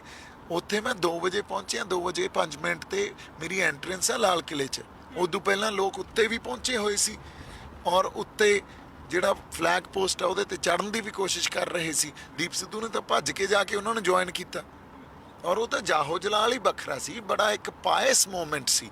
ਉਸ ਪਾਇਸ ਮੂਮੈਂਟ ਨੂੰ ਬਦਨਾਮ ਕੀਤਾ ਗਿਆ, ਔਰ ਉਹ ਬਦਨਾਮੀ ਤਾਂ ਹੋਈ ਕਿਉਂਕਿ ਉੱਥੇ ਵਾਇਲੈਂਸ ਹੋਈ। ਔਰ ਦੀਪ ਸਿੱਧੂ ਕਦੇ ਵੀ ਵਾਇਲੈਂਸ ਦੇ ਹੱਕ 'ਚ ਨਹੀਂ ਆ। ਦੀਪ ਸਿੱਧੂ ਹਮੇਸ਼ਾ ਕਹਿੰਦਾ ਰਿਹਾ ਦੈਟ ਅਸੀਂ ਪੀਸਫੁਲ ਪ੍ਰੋਟੈਸਟ ਕਰ ਰਹੇ ਹਾਂ, ਪੀਸਫੁਲ ਪ੍ਰੋਟੈਸਟ ਕਰਨਾ ਸਾਡਾ ਡੈਮੋਕ੍ਰੈਟਿਕ ਰਾਈਟ ਆ, ਤੇ ਪਿਛਲੇ 5 ਮਹੀਨਿਆਂ ਤੋਂ ਅਸੀਂ ਪੀਸਫੁਲੀ ਪ੍ਰੋਟੈਸਟ ਕਰ ਰਹੇ ਸੀ। ਹੁਣ ਜਿਹੜੇ ਬੰਦਿਆਂ ਨੇ ਇਹ ਗੱਲ ਕਹੀ, ਤੁਹਾਨੂੰ ਪਤਾ ਇਹ ਜਾਣ ਕੇ ਗੱਲ ਕਹੀ ਗਈ ਵੀ ਦੀਪ ਸਿੱਧੂ ਉੱਥੇ ਪਹਿਲਾਂ ਹੀ ਪਹੁੰਚ ਗਿਆ ਸੀ 5 ਬੰਦਿਆਂ ਨੂੰ ਲੈ ਕੇ। ਉਹ 5 ਬੰਦੇ ਦੀਪ ਸਿੱਧੂ ਨੂੰ ਦੇ ਨਾਲ ਜਾਂਦੇ ਵੀ ਜੇ ਪਹਿਲਾਂ, ਉੱਥੇ ਤਾਂ ਲੱਖਾਂ ਬੰਦੇ ਪਹੁੰਚੇ ਹੋਏ ਸੀ, ਕਿੱਥੋਂ ਆ ਗਏ ਉਹ? ਕਿਉਂਕਿ ਗੱਲਾਂ ਇਹ ਸੀ ਕਿ ਰਾਹ ਜਿਹੜਾ ਹੈ ਦੀਪ ਨੇ ਦਿਖਾਇਆ। ਨਹੀਂ ਨਹੀਂ, ਦੇਖੋ ਤੁਸੀਂ ਇੱਕ ਹੋਰ ਗੱਲ, ਉੱਥੇ ਪੰਧੇਰ ਸਾਹਿਬ ਦੀ ਇੱਕ ਇੰਟਰਵਿਊ ਪੜ੍ਹ ਲਓ, ਸੁਣ ਲਓ ਤੁਸੀਂ, ਆਪਣੇ ਸਿਮਰਨਜੋਤ ਮੱਕੜ ਨੇ ਕੀਤੀ ਹੋਈ ਆ। ਫਿਰ ਮਨਜੀਤ ਰਾਏ ਜਿੱਥੇ ਸੀਗੇ ਉੱਥੇ ਵੀ ਲੋਕਾਂ ਨਾਲ ਉਹਨਾਂ ਦਾ ਰੌਲਾ ਪਿਆ, ਦੋਨਾਂ ਲੀਡਰਾਂ ਨੇ ਇਹ ਕਾਲ ਦਿੱਤੀ ਵੀ ਲਾਲ ਕਿਲੇ ਪਹੁੰਚੋ ਤੇ ਉੱਥੇ ਜਾ ਕੇ ਪੀਸਫੁਲੀ ਬੈਠਣਾ, ਉਹਨਾਂ ਨੇ ਵੀ ਇਹ ਗੱਲ ਕਹੀ। ਹੁਣ ਜਦੋਂ ਦੋਨਾਂ ਨੇ ਇਹ ਕਾਲ ਦਿੱਤੀ ਵੀ ਲਾਲ ਕਿਲੇ ਪਹੁੰਚੋ, ਉਹੀ ਸੁਣ ਕੇ ਤਾਂ ਅਸੀਂ ਲਾਲ ਕਿਲੇ ਨੂੰ ਗਏ ਆ। ਜਦੋਂ ਮੈਂ ਮੂਰਥਲ ਤੋਂ ਚੱਲਿਆ ਸੀ ਤਾਂ ਕਰਨਾਲ ਬਾਈਪਾਸ ਜਾਣਾ ਸੀ, ਔਰ ਸਾਡੀ ਜਿਹੜਾ ਗੂਗਲ ਮੈਪਸ ਤੇ ਅਸੀਂ ਰਾਹ ਲੱਭਿਆ ਉਹ ਕਰਨਾਲ ਬਾਈਪਾਸ ਦਾ ਲੱਭ ਰਹੇ ਸੀ। ਜਦੋਂ ਲਾਲ ਕਿਲੇ ਦੀ ਕਾਲ ਆਈ ਅਸੀਂ ਕਰਨਾਲ, ਔਰ ਉਹ ਆਈ 11:30 12 ਵਜੇ ਦੇ ਕਰੀਬ, ਅਸੀਂ ਉਹ ਇੰਟਰਵਿਊ ਦੇਖੀ 1:45 ਦੇ ਕਰੀਬ।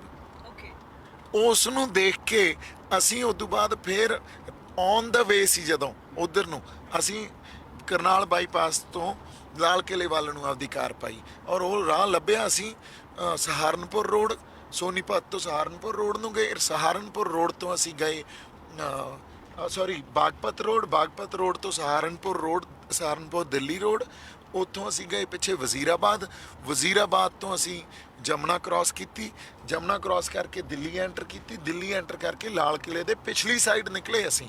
ਇਹ ਸਾਡਾ ਰੂਟ ਸੀ, ਔਰ ਇਹ ਰੂਟ ਮੇਰੀ ਮੋਬਾਈਲ ਲੋਕੇਸ਼ਨਸ, ਮੇਰੇ CDR, ਸਭ ਕੁਝ, ਮੇਰੀਆਂ ਫੋਨ ਕਾਲ, ਸਭ ਕਿਸੇ ਤੋਂ ਪ੍ਰੂਫ ਹੁੰਦਾ। ਇਸੇ ਲਈ ਅੱਜ ਇਹ ਕਹਿ ਰਹੇ ਆ ਵੀ ਦੀਪ ਸਿੱਧੂ ਤੇ ਐਡਾ ਵੱਡਾ ਪ੍ਰੋਪੇਗੈਂਡਾ ਕੀਤਾ ਗਿਆ, ਸਟੇਟ ਦੀ ਐਡੀ ਵੱਡੀ ਮਸ਼ੀਨਰੀ ਲੱਗੀ, ਉਹ 2-2.5 ਮਹੀਨਿਆਂ 'ਚ ਬਾਹਰ ਕਿਵੇਂ ਆ ਗਿਆ? ਕਿਉਂਕਿ ਦੀਪ ਸਿੱਧੂ ਦੇ ਅਗੇਂਸਟ ਕੋਈ ਤਾਂ ਐਵੀਡੈਂਸ ਹੋਵੇ।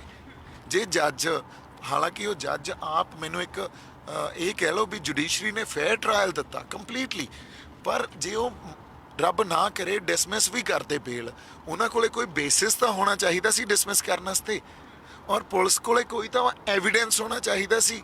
ਜਿਹੜਾ ਇਲਜ਼ਾਮ ਉਹਨਾਂ ਨੇ ਮੇਰੇ ਤੇ ਲਾਏ ਆ, ਮੇਰੇ ਤੇ ਉਹਨਾਂ ਨੇ 307 ਵੀ ਲਾਈ ਆ, ਮੇਰੇ ਤੇ 308 ਲਾਈ ਆ, 144 ਲਾਈ ਆ, 145 ਲਾਈ ਆ, ਆਰਮਸ ਐਕਟ ਲਾਇਆ, ਹਨਾ। ਉਹ ਨਾ ਤਾਂ ਮੇਰੇ ਹੱਥ 'ਚ ਕੋਈ ਕਿਸੇ ਤਰ੍ਹਾਂ ਦਾ ਆਮ ਖਾਲੀ ਹੱਥ, ਨਾ ਮੈਂ ਕਿਸੇ ਵਾਇਲੈਂਸ 'ਚ ਇਨਵੋਲਵਡ, ਨਾ ਕਿਸੇ ਨੂੰ ਇਨਸਟੀਗੇਟ ਕੀਤਾ, ਔਰ ਇਹ ਫਾਈਂਡਿੰਗਸ ਆ ਕੋਰਟ ਦੀਆਂ ਕਲੀਅਰ ਕੱਟ।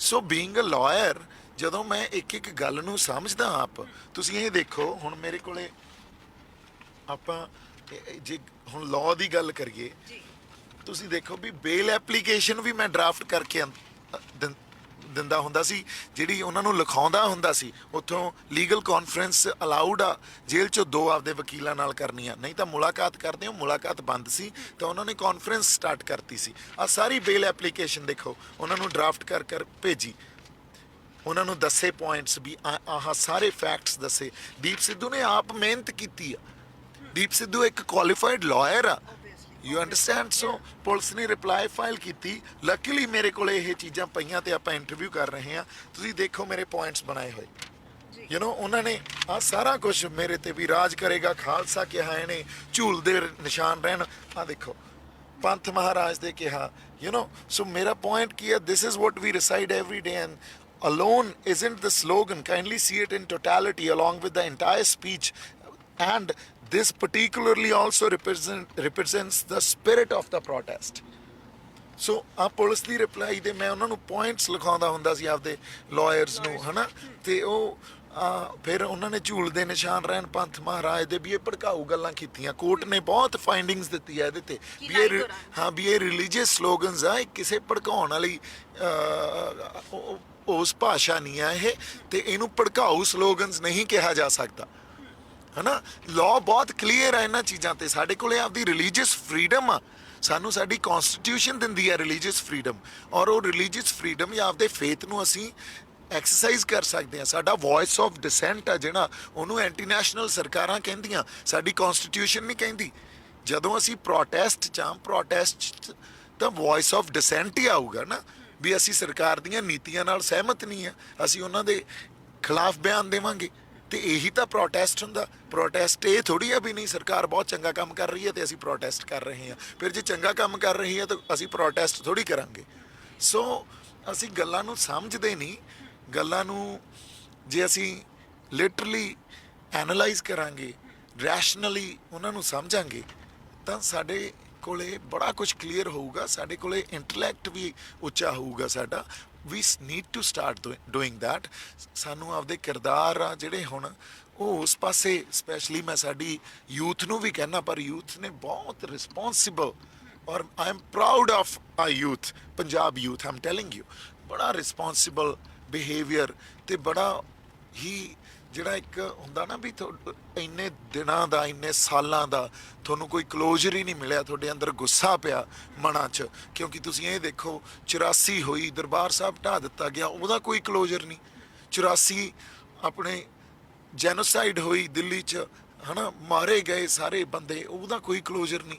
ਉਸ ਤੋਂ ਬਾਅਦ ਹਜ਼ਾਰਾਂ ਮੁੰਡਿਆਂ ਨੂੰ ਮਾਰਿਆ ਗਿਆ ਸਟੇਟ ਨੇ, ਝੂਠੇ ਪਰਚੇ ਪਾ ਖਾਲੜਾ ਸਾਹਿਬ ਨੇ ਕਿੰਨਾ ਕੰਮ ਕੀਤਾ ਸੀ, ਉਹਨਾਂ ਨੂੰ ਚੱਕ ਕੇ ਲੈ ਗਏ, ਉਹਨਾਂ ਨੂੰ ਸ਼ਹੀਦ ਕਰਤਾ। ਕਿਸੇ ਚੀਜ਼ ਦਾ ਕੋਈ ਕਲੋਜ਼ਰ ਨਹੀਂ।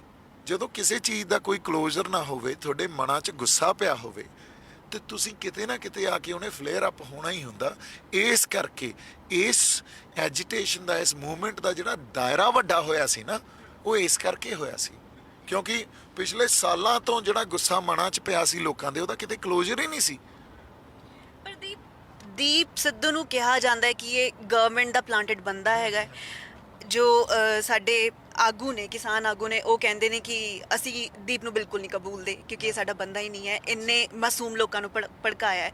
ਇਹਨਾਂ ਸਭ ਚੀਜ਼ਾਂ ਨੂੰ ਜਦੋਂ ਤੁਹਾਡੀ ਗ੍ਰਿਫਤਾਰੀ ਹੋਈ, ਤੁਸੀਂ ਜਦੋਂ ਜੇਲ੍ਹ ਦੇ ਵਿੱਚ ਸੀਗੇ, ਤੁਸੀਂ ਸੋਚਿਆ, ਤੁਸੀਂ ਸਮਝਿਆ ਇਹਨਾਂ ਚੀਜ਼ਾਂ ਨੂੰ, ਤੁਸੀਂ ਕੀ ਫੀਲ ਕੀਤਾ ਕਿ ਇੱਕ ਪਾਸੇ ਤੁਹਾਡੇ ਤੇ ਜਿਹੜੇ ਇਲਜ਼ਾਮ ਲੱਗਦੇ ਆ ਕਿ ਇਹ ਗਵਰਨਮੈਂਟ ਦਾ ਪਲਾਂਟਡ ਬੰਦਾ ਹੈ, ਔਰ ਦੂਜੇ ਪਾਸੇ ਤੁਹਾਨੂੰ ਮੁੱਖ ਦੋਸ਼ੀ ਮੰਨਿਆ ਜਾਂਦਾ ਹੈ 26 ਜਨਵਰੀ ਦੇ ਇਸ ਜੋ ਲਾਲ ਕਿਲ੍ਹਾ ਹਿੰਸਾ ਦੇ ਵਿੱਚ? ਦੇਖੋ, ਮੈਂ ਤੁਹਾਨੂੰ ਇੱਕ ਗੱਲ ਦੱਸਦਾ ਜੀ, ਇਹਦੇ ਤੇ ਨਾ ਡੈਫੀਨੇਟਲੀ ਇਹ ਗੱਲ ਕੋਈ ਬਾਹਲੀ ਔਖੀ ਨਹੀਂ ਆ ਮੇਰੇ ਲਈ ਸਮਝਣੀ। ਔਖੀ ਇਸ ਕਰਕੇ ਨਹੀਂ ਆ, ਇਹ ਹਮੇਸ਼ਾ ਹੀ ਹੁੰਦਾ ਆਇਆ, ਹਮੇਸ਼ਾ ਹੁੰਦਾ ਵੀ ਰਹੂਗਾ।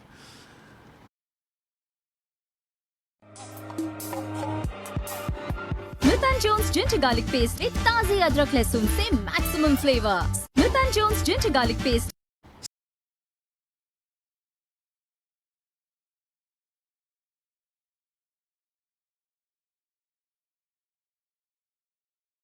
ਉਹਨਾਂ ਨੂੰ ਆਈਡੀਆਜ਼ ਤੋਂ ਬਹੁਤ ਡਰ ਲੱਗਦਾ, ਉਹਨਾਂ ਤੋਂ ਉਸ ਬੰਦੇ ਤੋਂ ਡਰ ਲੱਗਦਾ ਜਿਹਦੇ ਅੰਦਰ ਜਰਮਸ ਆ, ਜਿਹੜਾ ਲੋਕਾਂ ਨੂੰ ਮੋਬਿਲਾਈਜ਼ ਕਰ ਸਕਦਾ, ਲੋਕਾਂ ਨੂੰ ਅਵੇਅਰ ਕਰ ਸਕਦਾ, ਉਹਨਾਂ ਨੂੰ ਉਹਨਾਂ ਦੇ ਹੱਕਾਂ ਲਈ ਜਾਗਰੂਕ ਕਰ ਸਕਦਾ, ਉਹਨਾਂ ਨੂੰ ਉਹਨਾਂ ਦੀ ਹੋਂਦ ਲਈ ਜਾਗਰੂਕ ਕਰ ਸਕਦਾ, ਇਸ਼ੂਜ਼ ਦੀ ਅੰਡਰਸਟੈਂਡਿੰਗ ਡਿਫਰੈਂਟ ਪਰਸਪੈਕਟਿਵ 'ਚ ਸਮਝਾ ਸਕਦਾ, ਹੈ ਨਾ।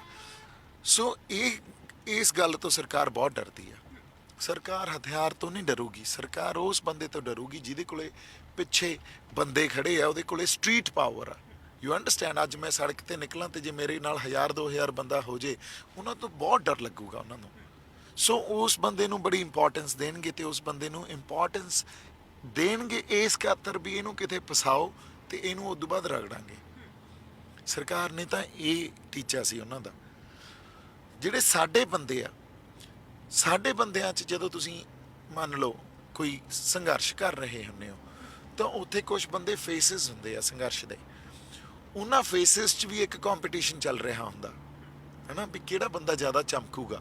ਔਰ ਇਹ ਹਿਊਮਨ ਟੈਂਡੈਂਸੀ ਆ, ਉਸ ਕੰਪੀਟੀਸ਼ਨ ਨੇ ਰਹਿਣਾ ਹੀ ਰਹਿਣਾ। ਉਹਨੂੰ ਬੜਾ ਸਹਿਜ ਤੇ ਬੜਾ ਹੈਲਥੀ ਸਾਨੂੰ ਬਣਾਉਣਾ ਚਾਹੀਦਾ, ਉਹਨੂੰ ਅਗਲੀ ਨਹੀਂ ਕਰਨਾ ਚਾਹੀਦਾ। ਪਰ ਇੱਥੇ ਅਗਲੀ ਹੋ ਗਿਆ, ਕਿਉਂ? ਇਨਸਿਕਿਉਰਿਟੀ ਬਹੁਤ ਵੱਡੀ ਆ ਗਈ, ਉਹਨਾਂ ਨੂੰ ਇਹ ਲੱਗਣ ਲੱਗ ਗਿਆ। ਔਰ ਸਾਡੇ ਕਿਸਾਨ ਆਗੂਆਂ ਨੂੰ ਵੀ ਅਸੀਂ, ਔਰ ਇਹ ਆਮ ਤੌਰ 'ਤੇ ਉਹ ਕਹਿਣ ਲੱਗ ਗਏ ਵੀ ਅਸੀਂ 50-50 ਸਾਲ ਦਿੱਤੇ ਆ, ਸਾਨੂੰ 50-50 ਸਾਲ ਹੋ ਗਏ, ਸਾਡੀਆਂ ਦਾੜੀਆਂ ਚਿੱਟੀਆਂ ਹੋ ਗਈਆਂ, ਸਾਡੇ ਵਾਲ ਚਿੱਟੇ ਹੋ ਗਏ, ਸਾਡੇ ਕੋਲੇ ਤਜਰਬਾ, ਤੂੰ ਕੱਲ੍ਹ ਦਾ ਮੁੰਡਾ ਆ ਕੇ ਤੂੰ ਇੱਥੇ ਕੀ ਕਰ ਦੇਂਗਾ? ਜਾਂ ਇਹ ਤਾਂ ਸਰਕਾਰ ਦਾ ਬੰਦਾ, ਇਹ ਤਾਂ ਜਾਣ ਕੇ ਪਲਾਂਟਡ ਹੋਇਆ। ਕਿਉਂ?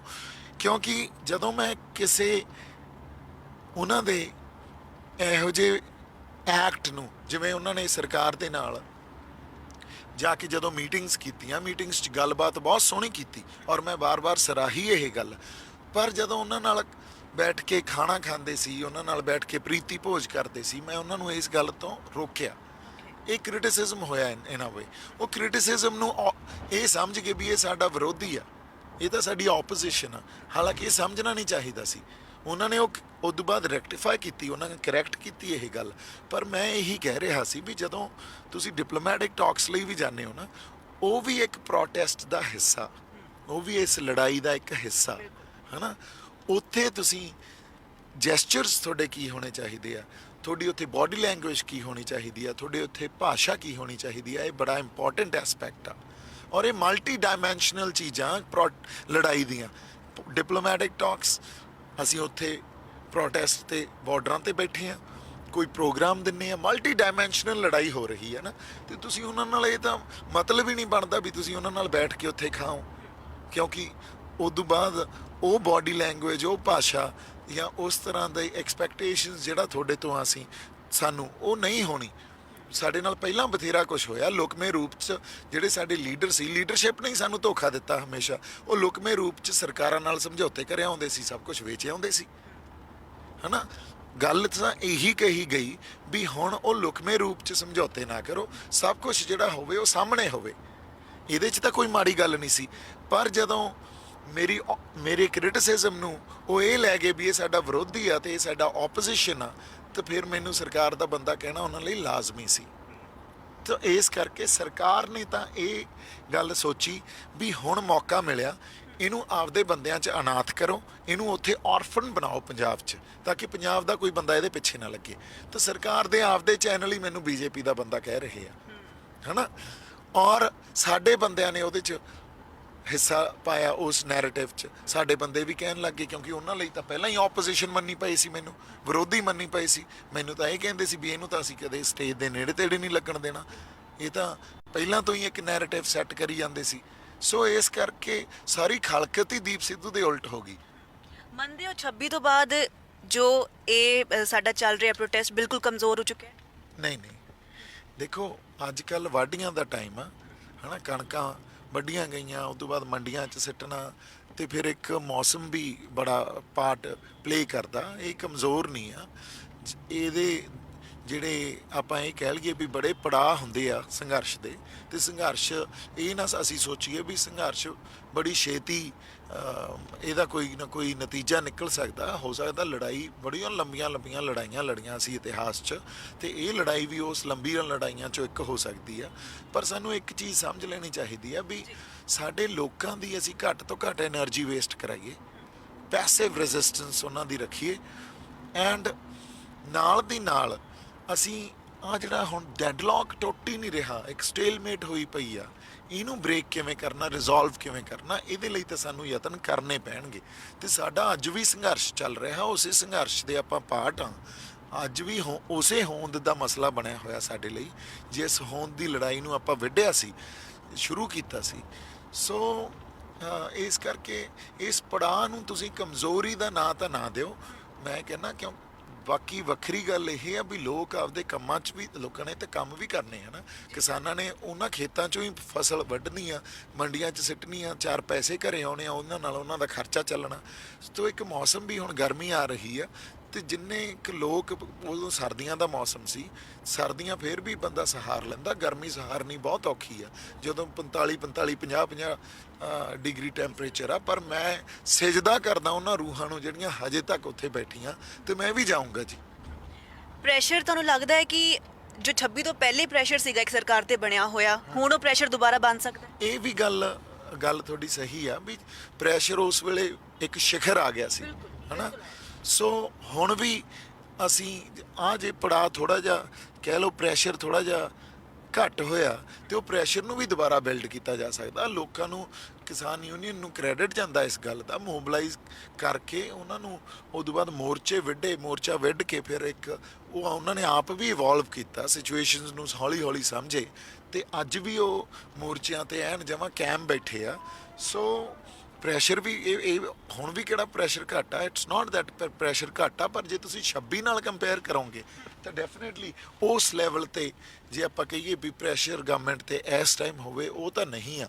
ਉਸ ਟਾਈਮ ਲੀਡਰਸ਼ਿਪ ਦੀ ਕਿਤੇ ਨਾ ਕਿਤੇ ਫੇਲੀਅਰ ਕਰਕੇ ਅਸੀਂ ਬਹੁਤ ਵੱਡਾ ਇਤਿਹਾਸਿਕ ਪਲ ਜਿਹੜਾ ਸੀ ਉਹਨੂੰ ਮਿਸ ਕਰ ਗਏ। ਉਹ ਇਤਿਹਾਸਿਕ ਪਲ ਕਿਸੇ ਹੋਰ ਸਾਡੀ ਜਿੱਤ 'ਚ ਵੀ ਤਬਦੀਲ ਹੋ ਸਕਦਾ ਸੀ ਜੇ ਲੀਡਰਸ਼ਿਪ ਨੇ ਉਸ ਇਸ਼ੂ ਨੂੰ ਸਹੀ ਆਈਡੈਂਟੀਫਾਈ ਕੀਤਾ ਹੁੰਦਾ। ਦੀਪ, ਇੱਕ ਹੋਰ ਗੱਲ ਹੈ, ਜਦੋਂ ਲਾਲ ਕਿਲ੍ਹਾ ਤੁਸੀਂ ਪਹੁੰਚੇ ਹੈ ਨਾ, ਉੱਥੇ ਕਿਉਂਕਿ ਇਹ ਮਸਲਾ ਤੇ ਖੇਤੀ ਦਾ ਸੀ, ਕਿਸਾਨੀ ਦਾ ਸੀ, ਹੈ ਨਾ, ਪ੍ਰਾਇਰਟੀ ਦੇ ਵਿੱਚ ਉੱਥੇ ਚੜਨਾ ਚਾਹੀਦਾ ਸੀ ਝੰਡਾ, ਜੋ ਹਰ ਕੋਈ ਕਹਿੰਦਾ ਹੈ ਕਿਸਾਨੀ ਦਾ ਝੰਡਾ ਹੈ ਨਾ, ਪਰ ਨਿਸ਼ਾਨ ਸਾਹਿਬ ਉੱਥੇ ਚੜ੍ਹ, ਕਿਉਂਕਿ ਆਪਾਂ ਸਮਝ ਸਕਦੇ ਹਾਂ ਸਾਡੇ ਇੱਕ ਸੈਂਟੀਮੈਂਟਲਸ ਹੈਗੇ, ਜਿਹੜੇ ਸੈਂਟੀਮੈਂਟਸ ਹੈ ਸਾਡੇ, ਉਹ ਆਪਾਂ ਪੰਜਾਬੀਆਂ ਤੇ ਨਿਸ਼ਾਨ ਸਾਹਿਬ ਨਾਲ ਸਾਡਾ ਇੱਕ ਹੈ ਨਾ ਇਹ ਗੱਲ ਆਏ ਨਾ ਤੁਸੀਂ ਡਿਫਾਈਨ ਕਰੋ। ਦੇਖੋ ਦੋ ਤਿੰਨ ਗੱਲਾਂ ਇਹਦੇ ਚ ਮੈਂ ਤੁਹਾਨੂੰ ਦੱਸਦਾ। ਜਿਹੜਾ ਨਿਸ਼ਾਨ ਸਾਹਿਬ ਆਪਣਾ ਨਾ, ਸਾਡੇ ਸੈਂਟੀਮੈਂਟ, ਸਾਡਾ ਫੇਥ, ਆਪਾਂ ਸਭ ਕੁਝ ਸਮਝ ਸਕਦੇ ਹਾਂ ਹਨਾ। ਆਪਾਂ ਸਾਰੇ ਹੀ, ਕਿਉਂਕਿ ਜਦੋਂ ਪੰਜਾਬੀ ਦੀ ਗੱਲ ਕਰਦੇ ਹਾਂ ਆਪਾਂ, ਤਾਂ ਚਾਹੇ ਮੈਂ ਤੁਹਾਨੂੰ ਦੱਸਾਂ ਸਾਡੇ ਚ ਵੰਡਾਂ ਵੀ ਨਹੀਂ ਆ ਹਨਾ। ਅਸੀਂ ਗੁਰਦੁਆਰਾ ਸਾਹਿਬ, ਮੰਦਿਰ, ਮਸੀਤਾਂ ਚ ਸਭ ਕਿਤੇ ਅਸੀਂ ਜਾਂਦੇ ਹਾਂ। ਸੋ ਪਰ ਠੀਕ ਆ, ਆਪਣਾ ਜਿਹੜਾ ਗੁਰੂਆਂ ਦੀ ਧਰਤੀ ਆ, ਤੇ ਨਿਸ਼ਾਨ ਸਾਹਿਬ ਇੱਕ ਸੈਂਟੀਮੈਂਟ ਇੱਥੋਂ ਦਾ ਰਿਪਰੈਜ਼ੈਂਟ ਕਰਦੇ ਆ ਹਨਾ। ਤੁਸੀਂ ਉਸ ਚੀਜ਼ ਨੂੰ ਸਹੀ ਸਮਝਦੇ ਹੋ? ਨਹੀਂ, ਮੈਂ ਤੁਹਾਨੂੰ ਦੱਸਦਾ ਗੱਲ ਕੀ ਆ। ਜਦੋਂ ਮੈਂ ਤੁਹਾਨੂੰ ਇਹ ਗੱਲ ਦੱਸ ਰਿਹਾ ਸੀ ਨਾ ਵੀ ਸਾਨੂੰ 84 ਦਾ ਕਲੋਜ਼ਰ ਨਹੀਂ ਮਿਲਿਆ ਜੀ, ਸਾਨੂੰ ਉਸ ਤੋਂ ਬਾਅਦ ਜਿਹੜਾ 10-20 ਸਾਲ ਪੰਜਾਬ ਨੇ ਹੰਢਾਏ ਖਾੜਕੂ ਸੰਘਰਸ਼ ਦੇ ਦੌਰਾਨ, ਉਹਦਾ ਕਲੋਜ਼ਰ ਕਿਤੇ ਨਹੀਂ ਮਿਲਿਆ। ਫਿਰ ਇਮੀਡੀਏਟ ਬੈਕਡ੍ਰੌਪ ਦੇਖੋ ਤੁਸੀਂ, ਸ਼੍ਰੀ ਗੁਰੂ ਗ੍ਰੰਥ ਸਾਹਿਬ ਦੀਆਂ ਬੇਅਦਬੀਆਂ ਨਿਰਾਦਰ ਹੋਏ, ਉਹਦਾ ਕਲੋਜ਼ਰ ਕਿਤੇ ਨਹੀਂ ਮਿਲਿਆ। ਕਿਸੇ ਨੇ ਇਹ ਗੱਲਾਂ ਨੂੰ ਸੋਚਿਆ ਹੀ ਨਹੀਂ। ਫਿਰ ਜਦੋਂ ਪ੍ਰੋਟੈਸਟ ਸ਼ੁਰੂ ਹੋਇਆ, ਪ੍ਰੋਟੈਸਟ 'ਚ ਜਿੰਨਾ ਗੁੱਸਾ ਮਨਾਂ 'ਚ ਪਿਆ ਸੀ ਸਾਰਾ ਪ੍ਰਗਟ ਹੋਇਆ। ਉੱਥੇ ਨਿਸ਼ਾਨ ਸਾਹਿਬ, ਤਿਰੰਗਾ, ਕਿਸਾਨੀ ਝੰਡਾ, 3 ਝੰਡਿਆਂ ਦੇ ਥੱਲੇ ਪ੍ਰੋਟੈਸਟ ਲੜਿਆ ਜਾਣ ਲੱਗ ਗਿਆ। ਤੁਹਾਡੇ ਯਾਦ ਆ ਇੱਕ ਵਾਰੀ ਜਦੋਂ ਬਲਬੀਰ ਰਾਜਵਾਲ ਸਾਹਿਬ ਨੇ ਸਟੇਟਮੈਂਟ ਦਿੱਤੀ ਸੀ ਵੀ ਨਿਸ਼ਾਨ ਸਾਹਿਬ ਨਾ ਲਾਓ, ਕਿੰਨਾ ਵਿਰੋਧ ਹੋਇਆ ਸੀ ਹੈਨਾ। ਉਹ ਇਸੇ ਕਰਕੇ, ਕਿਉਂਕਿ ਇਹਨਾਂ, ਮੈਂ ਇਹ ਹਮੇਸ਼ਾ ਸਾਡੇ ਕਿਸਾਨ ਆਗੂਆਂ ਨੂੰ ਕਹਿਣਾ ਵੀ ਤੁਸੀਂ ਜਿਹੜੇ ਇਸ਼ੂਜ਼ ਆ ਜਾਂ ਸਿਚੁਏਸ਼ਨ ਨੂੰ ਐਨਾਲਾਈਜ਼ ਕਰਨਾ, ਉਹਨੂੰ ਕਦੇ ਸਹੀ ਐਨਾਲਾਈਜ਼ ਕਰ ਹੀ ਨਹੀਂ ਸਕੇ। ਤੇ ਸਿਚੁਏਸ਼ਨ ਇੰਨੀ ਡਰੈਸਟਿਕਲੀ ਬਦਲਦੀ ਰਹੀ, ਤੁਸੀਂ ਉਸ ਹਿਸਾਬ ਨਾਲ ਉਹਨੂੰ ਐਨਾਲਾਈਜ਼ ਕਰਕੇ ਡਿਸੀਜਨਸ ਹੀ ਨਹੀਂ ਲੈ ਸਕੇ।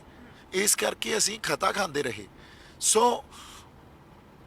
what I am trying to say that Nishan Sahib ਦਾ ਉੱਥੇ ਜਾਣਾ, ਕਿਸਾਨੀ ਝੰਡੇ ਦਾ ਉੱਥੇ ਜਾਣਾ ਤੇ ਤਿਰੰਗੇ ਦਾ ਉੱਥੇ ਜਾਣਾ, ਉਹ ਤਾਂ ਪ੍ਰੋਟੈਸਟ ਨੇ ਹੀ ਡਿਸਾਈਡ ਕਰਤਾ ਸੀ। ਪਿਛਲੇ 5 ਮਹੀਨਿਆਂ ਤੋਂ ਇਹਨਾਂ ਝੰਡਿਆਂ ਦੇ ਅਧੀਨ ਤਾਂ ਆਪਾਂ ਪ੍ਰੋਟੈਸਟ ਲੜ ਰਹੇ ਸੀ।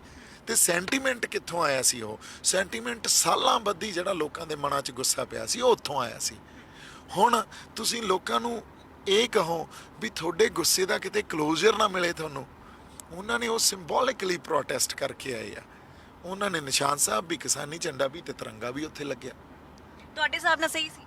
ਦੇਖੋ, ਮੈਂ ਜਦੋਂ ਕਹਿੰਦਾ ਲੋਕਾਂ ਨੂੰ ਕਲੋਜ਼ਰ ਦੇਣਾ ਹੋਵੇ, ਉਹਨਾਂ ਦੇ ਜਜ਼ਬਾਤਾਂ ਨੂੰ ਕਲੋਜ਼ਰ ਦੇਣਾ ਹੋਵੇ, ਲੋਕਾਂ ਨੇ ਹੁਣ ਉਹਦਾ ਜਦੋਂ ਇੱਕ ਪਪੂਲਰ ਸੈਂਟੀਮੈਂਟ ਹੀ ਉਹ ਸੀ ਤਾਂ ਸਹੀ ਸੀ ਨਾ ਉਹ। ਔਰ ਕਾਨੂੰਨ 'ਚ ਵੀ ਮੈਨੂੰ ਇਹ ਦੱਸੋ ਵੀ ਜੇ ਕਿਤੇ ਖਾਲੀ ਪੋਲ ਤੇ ਜਾ ਕੇ ਇੱਕ ਡਾਈਵਰਸ ਕੰਟਰੀ 'ਚ, ਇੰਨੇ ਜ਼ਿਆਦਾ ਸਾਡੀ ਡਾਈਵਰਸਿਟੀ ਆ, ਜਿਹੜੀ ਬਿਊਟੀ ਆ ਇਸ ਕੰਟਰੀ ਦੀ ਹੈ ਨਾ, ਉੱਥੇ ਨਿਸ਼ਾਨ ਸਾਹਿਬ, ਕਿਸਾਨੀ ਝੰਡਾ ਤੇ ਆਪਾਂ ਤਿਰੰਗਾ ਉੱਥੇ ਲਾਤਾ। ਤਿਰੰਗਾ ਆਲਰੇਡੀ ਪਿੱਛੇ ਝੂਲ ਰਿਹਾ ਸੀ, ਉਹਨੂੰ ਕਿਸੇ ਨੇ ਹੱਥ ਨਹੀਂ ਲਾਇਆ ਹੈ ਨਾ, ਔਰ ਕੋਈ ਨਿਰਾਦਰ ਨਹੀਂ ਕੀਤਾ। ਸੋ ਇਹਦੇ 'ਚ ਗਲਤੀ ਕਿੱਥੇ ਹੋਈ ਆ? ਗਲਤੀ ਹੋਈ ਆ ਜਿਨ੍ਹਾਂ ਨੇ ਵਾਇਲੈਂਸ ਕੀਤੀ ਹੈ, ਜਿਨ੍ਹਾਂ ਨੇ ਕੁੱਟਮਾਰ ਕੀਤੀ ਹੈ। ਕਿਉਂਕਿ ਅਸੀਂ ਪੁਲਿਸ ਵਾਲਿਆਂ ਨੂੰ ਕੁੱਟਣ ਥੋੜ੍ਹੀ ਗਏ ਸੀ ਉੱਥੇ, ਅਸੀਂ ਵਾਇਲੈਂਸ ਕਰਨ ਥੋੜ੍ਹੀ ਗਏ ਸੀ। ਅਸੀਂ ਤਾਂ ਪੀਸਫੁਲ ਸੀ ਔਰ ਹਮੇਸ਼ਾ ਹੀ ਪੀਸਫੁਲ ਸੀ। ਹਮੇਸ਼ਾ ਸੁਨੇਹਾ ਵੀ ਇਹ ਦਿੰਦੇ ਰਹੇ, ਲੋਕਾਂ ਨੂੰ ਬੇਨਤੀ ਵੀ ਇਹ ਕਰਦੇ ਰਹੇ, ਸਾਰੀ ਸੰਗਤ ਨੂੰ, ਵੀ ਆਪਾਂ ਬਿਲਕੁਲ ਜਾਬਤੇ 'ਚ ਰਹਿਣਾ, ਪੀਸਫੁਲ ਰਹਿਣਾ ਤੇ ਕਿਸੇ ਤਰ੍ਹਾਂ ਦਾ ਅਸੀਂ ਸਰਕਾਰ ਨੂੰ ਮੌਕਾ ਨਹੀਂ ਦੇਣਾ ਵੀ ਸਾਨੂੰ ਬਲੇਮ ਕਰ ਸਕੇ। ਤੇ ਮਾਹੌਲ ਕਿੰਨੇ ਫਿਰ ਖਰਾਬ ਕੀਤਾ ਦੀਪ? ਅਗਰ ਤੁਹਾਡੇ ਹਿਸਾਬ ਨਾਲ ਆਪਣੇ ਬੰਦੇ ਬਿਲਕੁਲ ਸਹੀ ਚੱਲ ਰਹੇ ਸੀ, ਫਿਰ ਮਾਹੌਲ ਕਿੱਥੋਂ ਖਰਾਬ ਹੋਇਆ? ਦੇਖੋ, ਇਹ ਜਦੋਂ ਇਹੀ ਗੱਲ ਆ, ਇਹੀ ਇਸੇ ਕਰਕੇ ਮੈਂ ਕਹਿੰਦਾ ਲੀਡਰਸ਼ਿਪ ਫੇਲੀਅਰ। ਜਦੋਂ ਤੁਹਾਡੇ ਹਜ਼ਾਰਾਂ ਬੰਦੇ ਲਾਲ ਕਿਲੇ ਪਹੁੰਚ ਗਏ ਆ, ਸੋ ਫਿਰ ਲੀਡਰਸ਼ਿਪ ਦੀ ਜ਼ਿੰਮੇਵਾਰੀ ਬਣਦੀ ਸੀ। ਉਸੇ ਜ਼ਿੰਮੇਵਾਰੀ ਨੂੰ ਸਮਝ ਕੇ ਮੈਂ ਵੀ ਉੱਥੇ ਗਿਆ ਸੀ ਵੀ ਇਹਨਾਂ ਬੰਦਿਆਂ ਨੂੰ ਜਾ ਕੇ ਸੰਭਾਲਿਆ ਜਾਵੇ। ਉੱਥੇ ਸੰਭਾਲਣ ਵਾਸਤੇ ਕੋਈ ਨਹੀਂ ਆਇਆ। ਬਿਲਕੁਲ, ਮੈਂ ਉਹੀ ਗੱਲ ਕਰਨ ਲੱਗੀ ਸੀ। ਉੱਥੇ ਕੋਈ ਲੀਡਰ ਨਹੀਂ ਸੀ, ਪਰ ਤੁਹਾਨੂੰ ਲੱਗਿਆ ਉੱਥੇ ਜਾਣਾ ਚਾਹੀਦਾ? ਬਿਲਕੁਲ ਜਾਣਾ ਚਾਹੀਦਾ ਸੀ। ਜਦੋਂ ਸਾਡੇ ਬੰਦੇ ਉੱਥੇ ਆ, ਉਹਨਾਂ ਨੂੰ ਹੈਂਡਲ ਕੌਣ ਕਰੂਗਾ? ਕਰਾਊਡ ਮੈਨੇਜਮੈਂਟ ਕੌਣ ਕਰੂਗਾ? ਇਹ ਲੀਡਰਸ਼ਿਪ ਹੀ ਕਰਦੀ ਹੁੰਦੀ ਆ ਨਾ। ਔਰ ਇਹ ਤਾਂ ਹੈ ਨਹੀਂ ਸੀ ਵੀ ਉਹ ਬੰਦੇ ਕੋਈ ਓਪਰੇ ਬੰਦੇ ਸੀ ਹਨਾ। ਸਾਡੇ ਹੀ ਬੰਦੇ, ਸਾਡੀ ਐਜੀਟੇਸ਼ਨ ਦੇ ਬੰਦੇ ਸੀ ਜਿਹੜੇ ਉੱਥੇ ਪਹੁੰਚੇ ਆ। ਵੀਡੀਓ ਸਾਡੇ ਕੋਲੇ ਪਏ ਆ, ਸਭ ਕੁਝ ਪਿਆ। ਇੱਕ ਬੰਦਾ ਇਹਨੂੰ ਪੰਜਾਬ ਦੇ ਲੋਕ ਪਛਾਣ ਸਕਦੇ ਆ। ਸੋ ਬਾਕੀ ਕੁਝ ਬੰਦੇ ਇਹ ਵੀ ਹੋ ਸਕਦਾ ਵੀ ਸਰਕਾਰਾਂ ਨੇ ਵਾੜੇ ਹੋਣ, ਪਰ ਸਾਡੇ ਬੰਦਿਆਂ ਨੂੰ, ਹਜ਼ਾਰਾਂ ਬੰਦਿਆਂ ਨੂੰ ਅਸੀਂ ਪਛਾਣ ਸਕਦੇ ਹਾਂ। ਸਾਡਾ ਮੀਡੀਆ ਉੱਥੇ ਸੀ, ਸਾਡੇ ਬੰਦੇ ਉੱਥੇ ਸੀ, ਬੜੀਆਂ ਇੰਟਰਵਿਊਜ਼ ਉੱਥੇ ਹੋਈਆਂ। ਸੋ ਕੋਈ ਲੀਡਰ ਨੇ, ਐਡੀ ਵੱਡੀ ਇਤਿਹਾਸਿਕ ਗੱਲ ਹੋ ਗਈ ਹੋਵੇ, ਕੋਈ ਲੀਡਰ ਪਹੁੰਚੇ ਹੀ ਨਾ। ਔਰ ਲੀਡਰ ਉਲਟਾ ਉਹਨਾਂ ਨੇ ਸਾਨੂੰ ਵਾਪਸ ਬੁਲਾ ਲਿਆ। ਉਹਨਾਂ ਨੇ ਕਾਲ ਦਿੱਤੀ ਵੀ ਇੱਥੋਂ ਵਾਪਸ ਆ ਜਾਓ, ਤਾਂ ਹੀ ਤਾਂ ਮੈਂ ਵੀ ਵਾਪਸ ਤੁਰਿਆ ਉੱਥੋਂ, ਮੋਰਚੇ 'ਚ ਆਇਆ। ਮੋਰਚੇ 'ਚ ਆ ਕੇ ਸੁਖਦੇਵ ਦੇ ਢਾਬੇ ਤੇ ਮੈਂ ਹਿੰਦੀ 'ਚ ਲਾਈਵ ਕੀਤਾ। ਜਦੋਂ ਉਦੋਂ ਬਾਅਦ ਮੇਰੇ ਤੇ ਅਟੈਕ ਹੋਇਆ ਤੇ ਉਹ ਮੋਟਰਸਾਈਕਲ ਮੈਂ ਸੁਖਦੇਵ ਦੇ ਢਾਬੇ ਤੋਂ ਲੈ ਕੇ ਨਿਕਲਿਆ, ਜਿਹੜੀ ਵੀਡੀਓ ਵਾਇਰਲ ਹੋ ਰਹੀ ਜਿਹੜੀ ਵੀਡੀਓ ਵਾਇਰਲ ਹੋਈ ਵੀ ਦੀਪ ਸਿੱਧੂ ਲਾਲ ਕਿਲੇ 'ਚੋਂ ਭੱਜ ਗਿਆ, ਹਨਾ। ਕਿਵੇਂ ਗੱਲਾਂ ਨੂੰ ਇਹਨਾਂ ਨੇ ਮੈਨੂਪੂਲੇਟ ਕਰਕੇ ਕਿਵੇਂ ਗੱਲਾਂ ਨੂੰ ਮੋੜਿਆ, ਤੁਸੀਂ ਇਹ ਦੇਖੋ। ਸੋ ਅਸੀਂ ਸਿਚੁਏਸ਼ਨ ਨੂੰ ਨਹੀਂ ਹੈਂਡਲ ਕਰ ਸਕੇ, ਸਾਡੀ ਲੀਡਰਸ਼ਿਪ ਦਾ ਫੇਲਿਅਰ ਸੀ, ਉਹਨੂੰ ਐਕਸੈਪਟ ਕਰ ਲੈਣਾ ਚਾਹੀਦਾ। ਐਂਡ ਉਸ ਐਕਸੈਪਟੈਂਸ ਦੇ ਨਾਲ ਨਾਲ ਸਾਨੂੰ ਸਿਰ ਜੋੜ ਕੇ ਬੈਠਣਾ ਚਾਹੀਦਾ। ਹਜੇ ਵੀ ਅਸੀਂ ਆਪਦੀ ਲੜਾਈ ਲੜ ਰਹੇ ਹਾਂ, ਉਸ ਹੋਂਦ ਦੀ ਲੜਾਈ ਨੂੰ ਸਾਨੂੰ ਇਹ ਸਮਝ ਕੇ ਵੀ ਅਸੀਂ ਸਾਰੇ ਇਕੱਠੇ ਹਾਂ, ਸਾਡਾ ਮਕਸਦ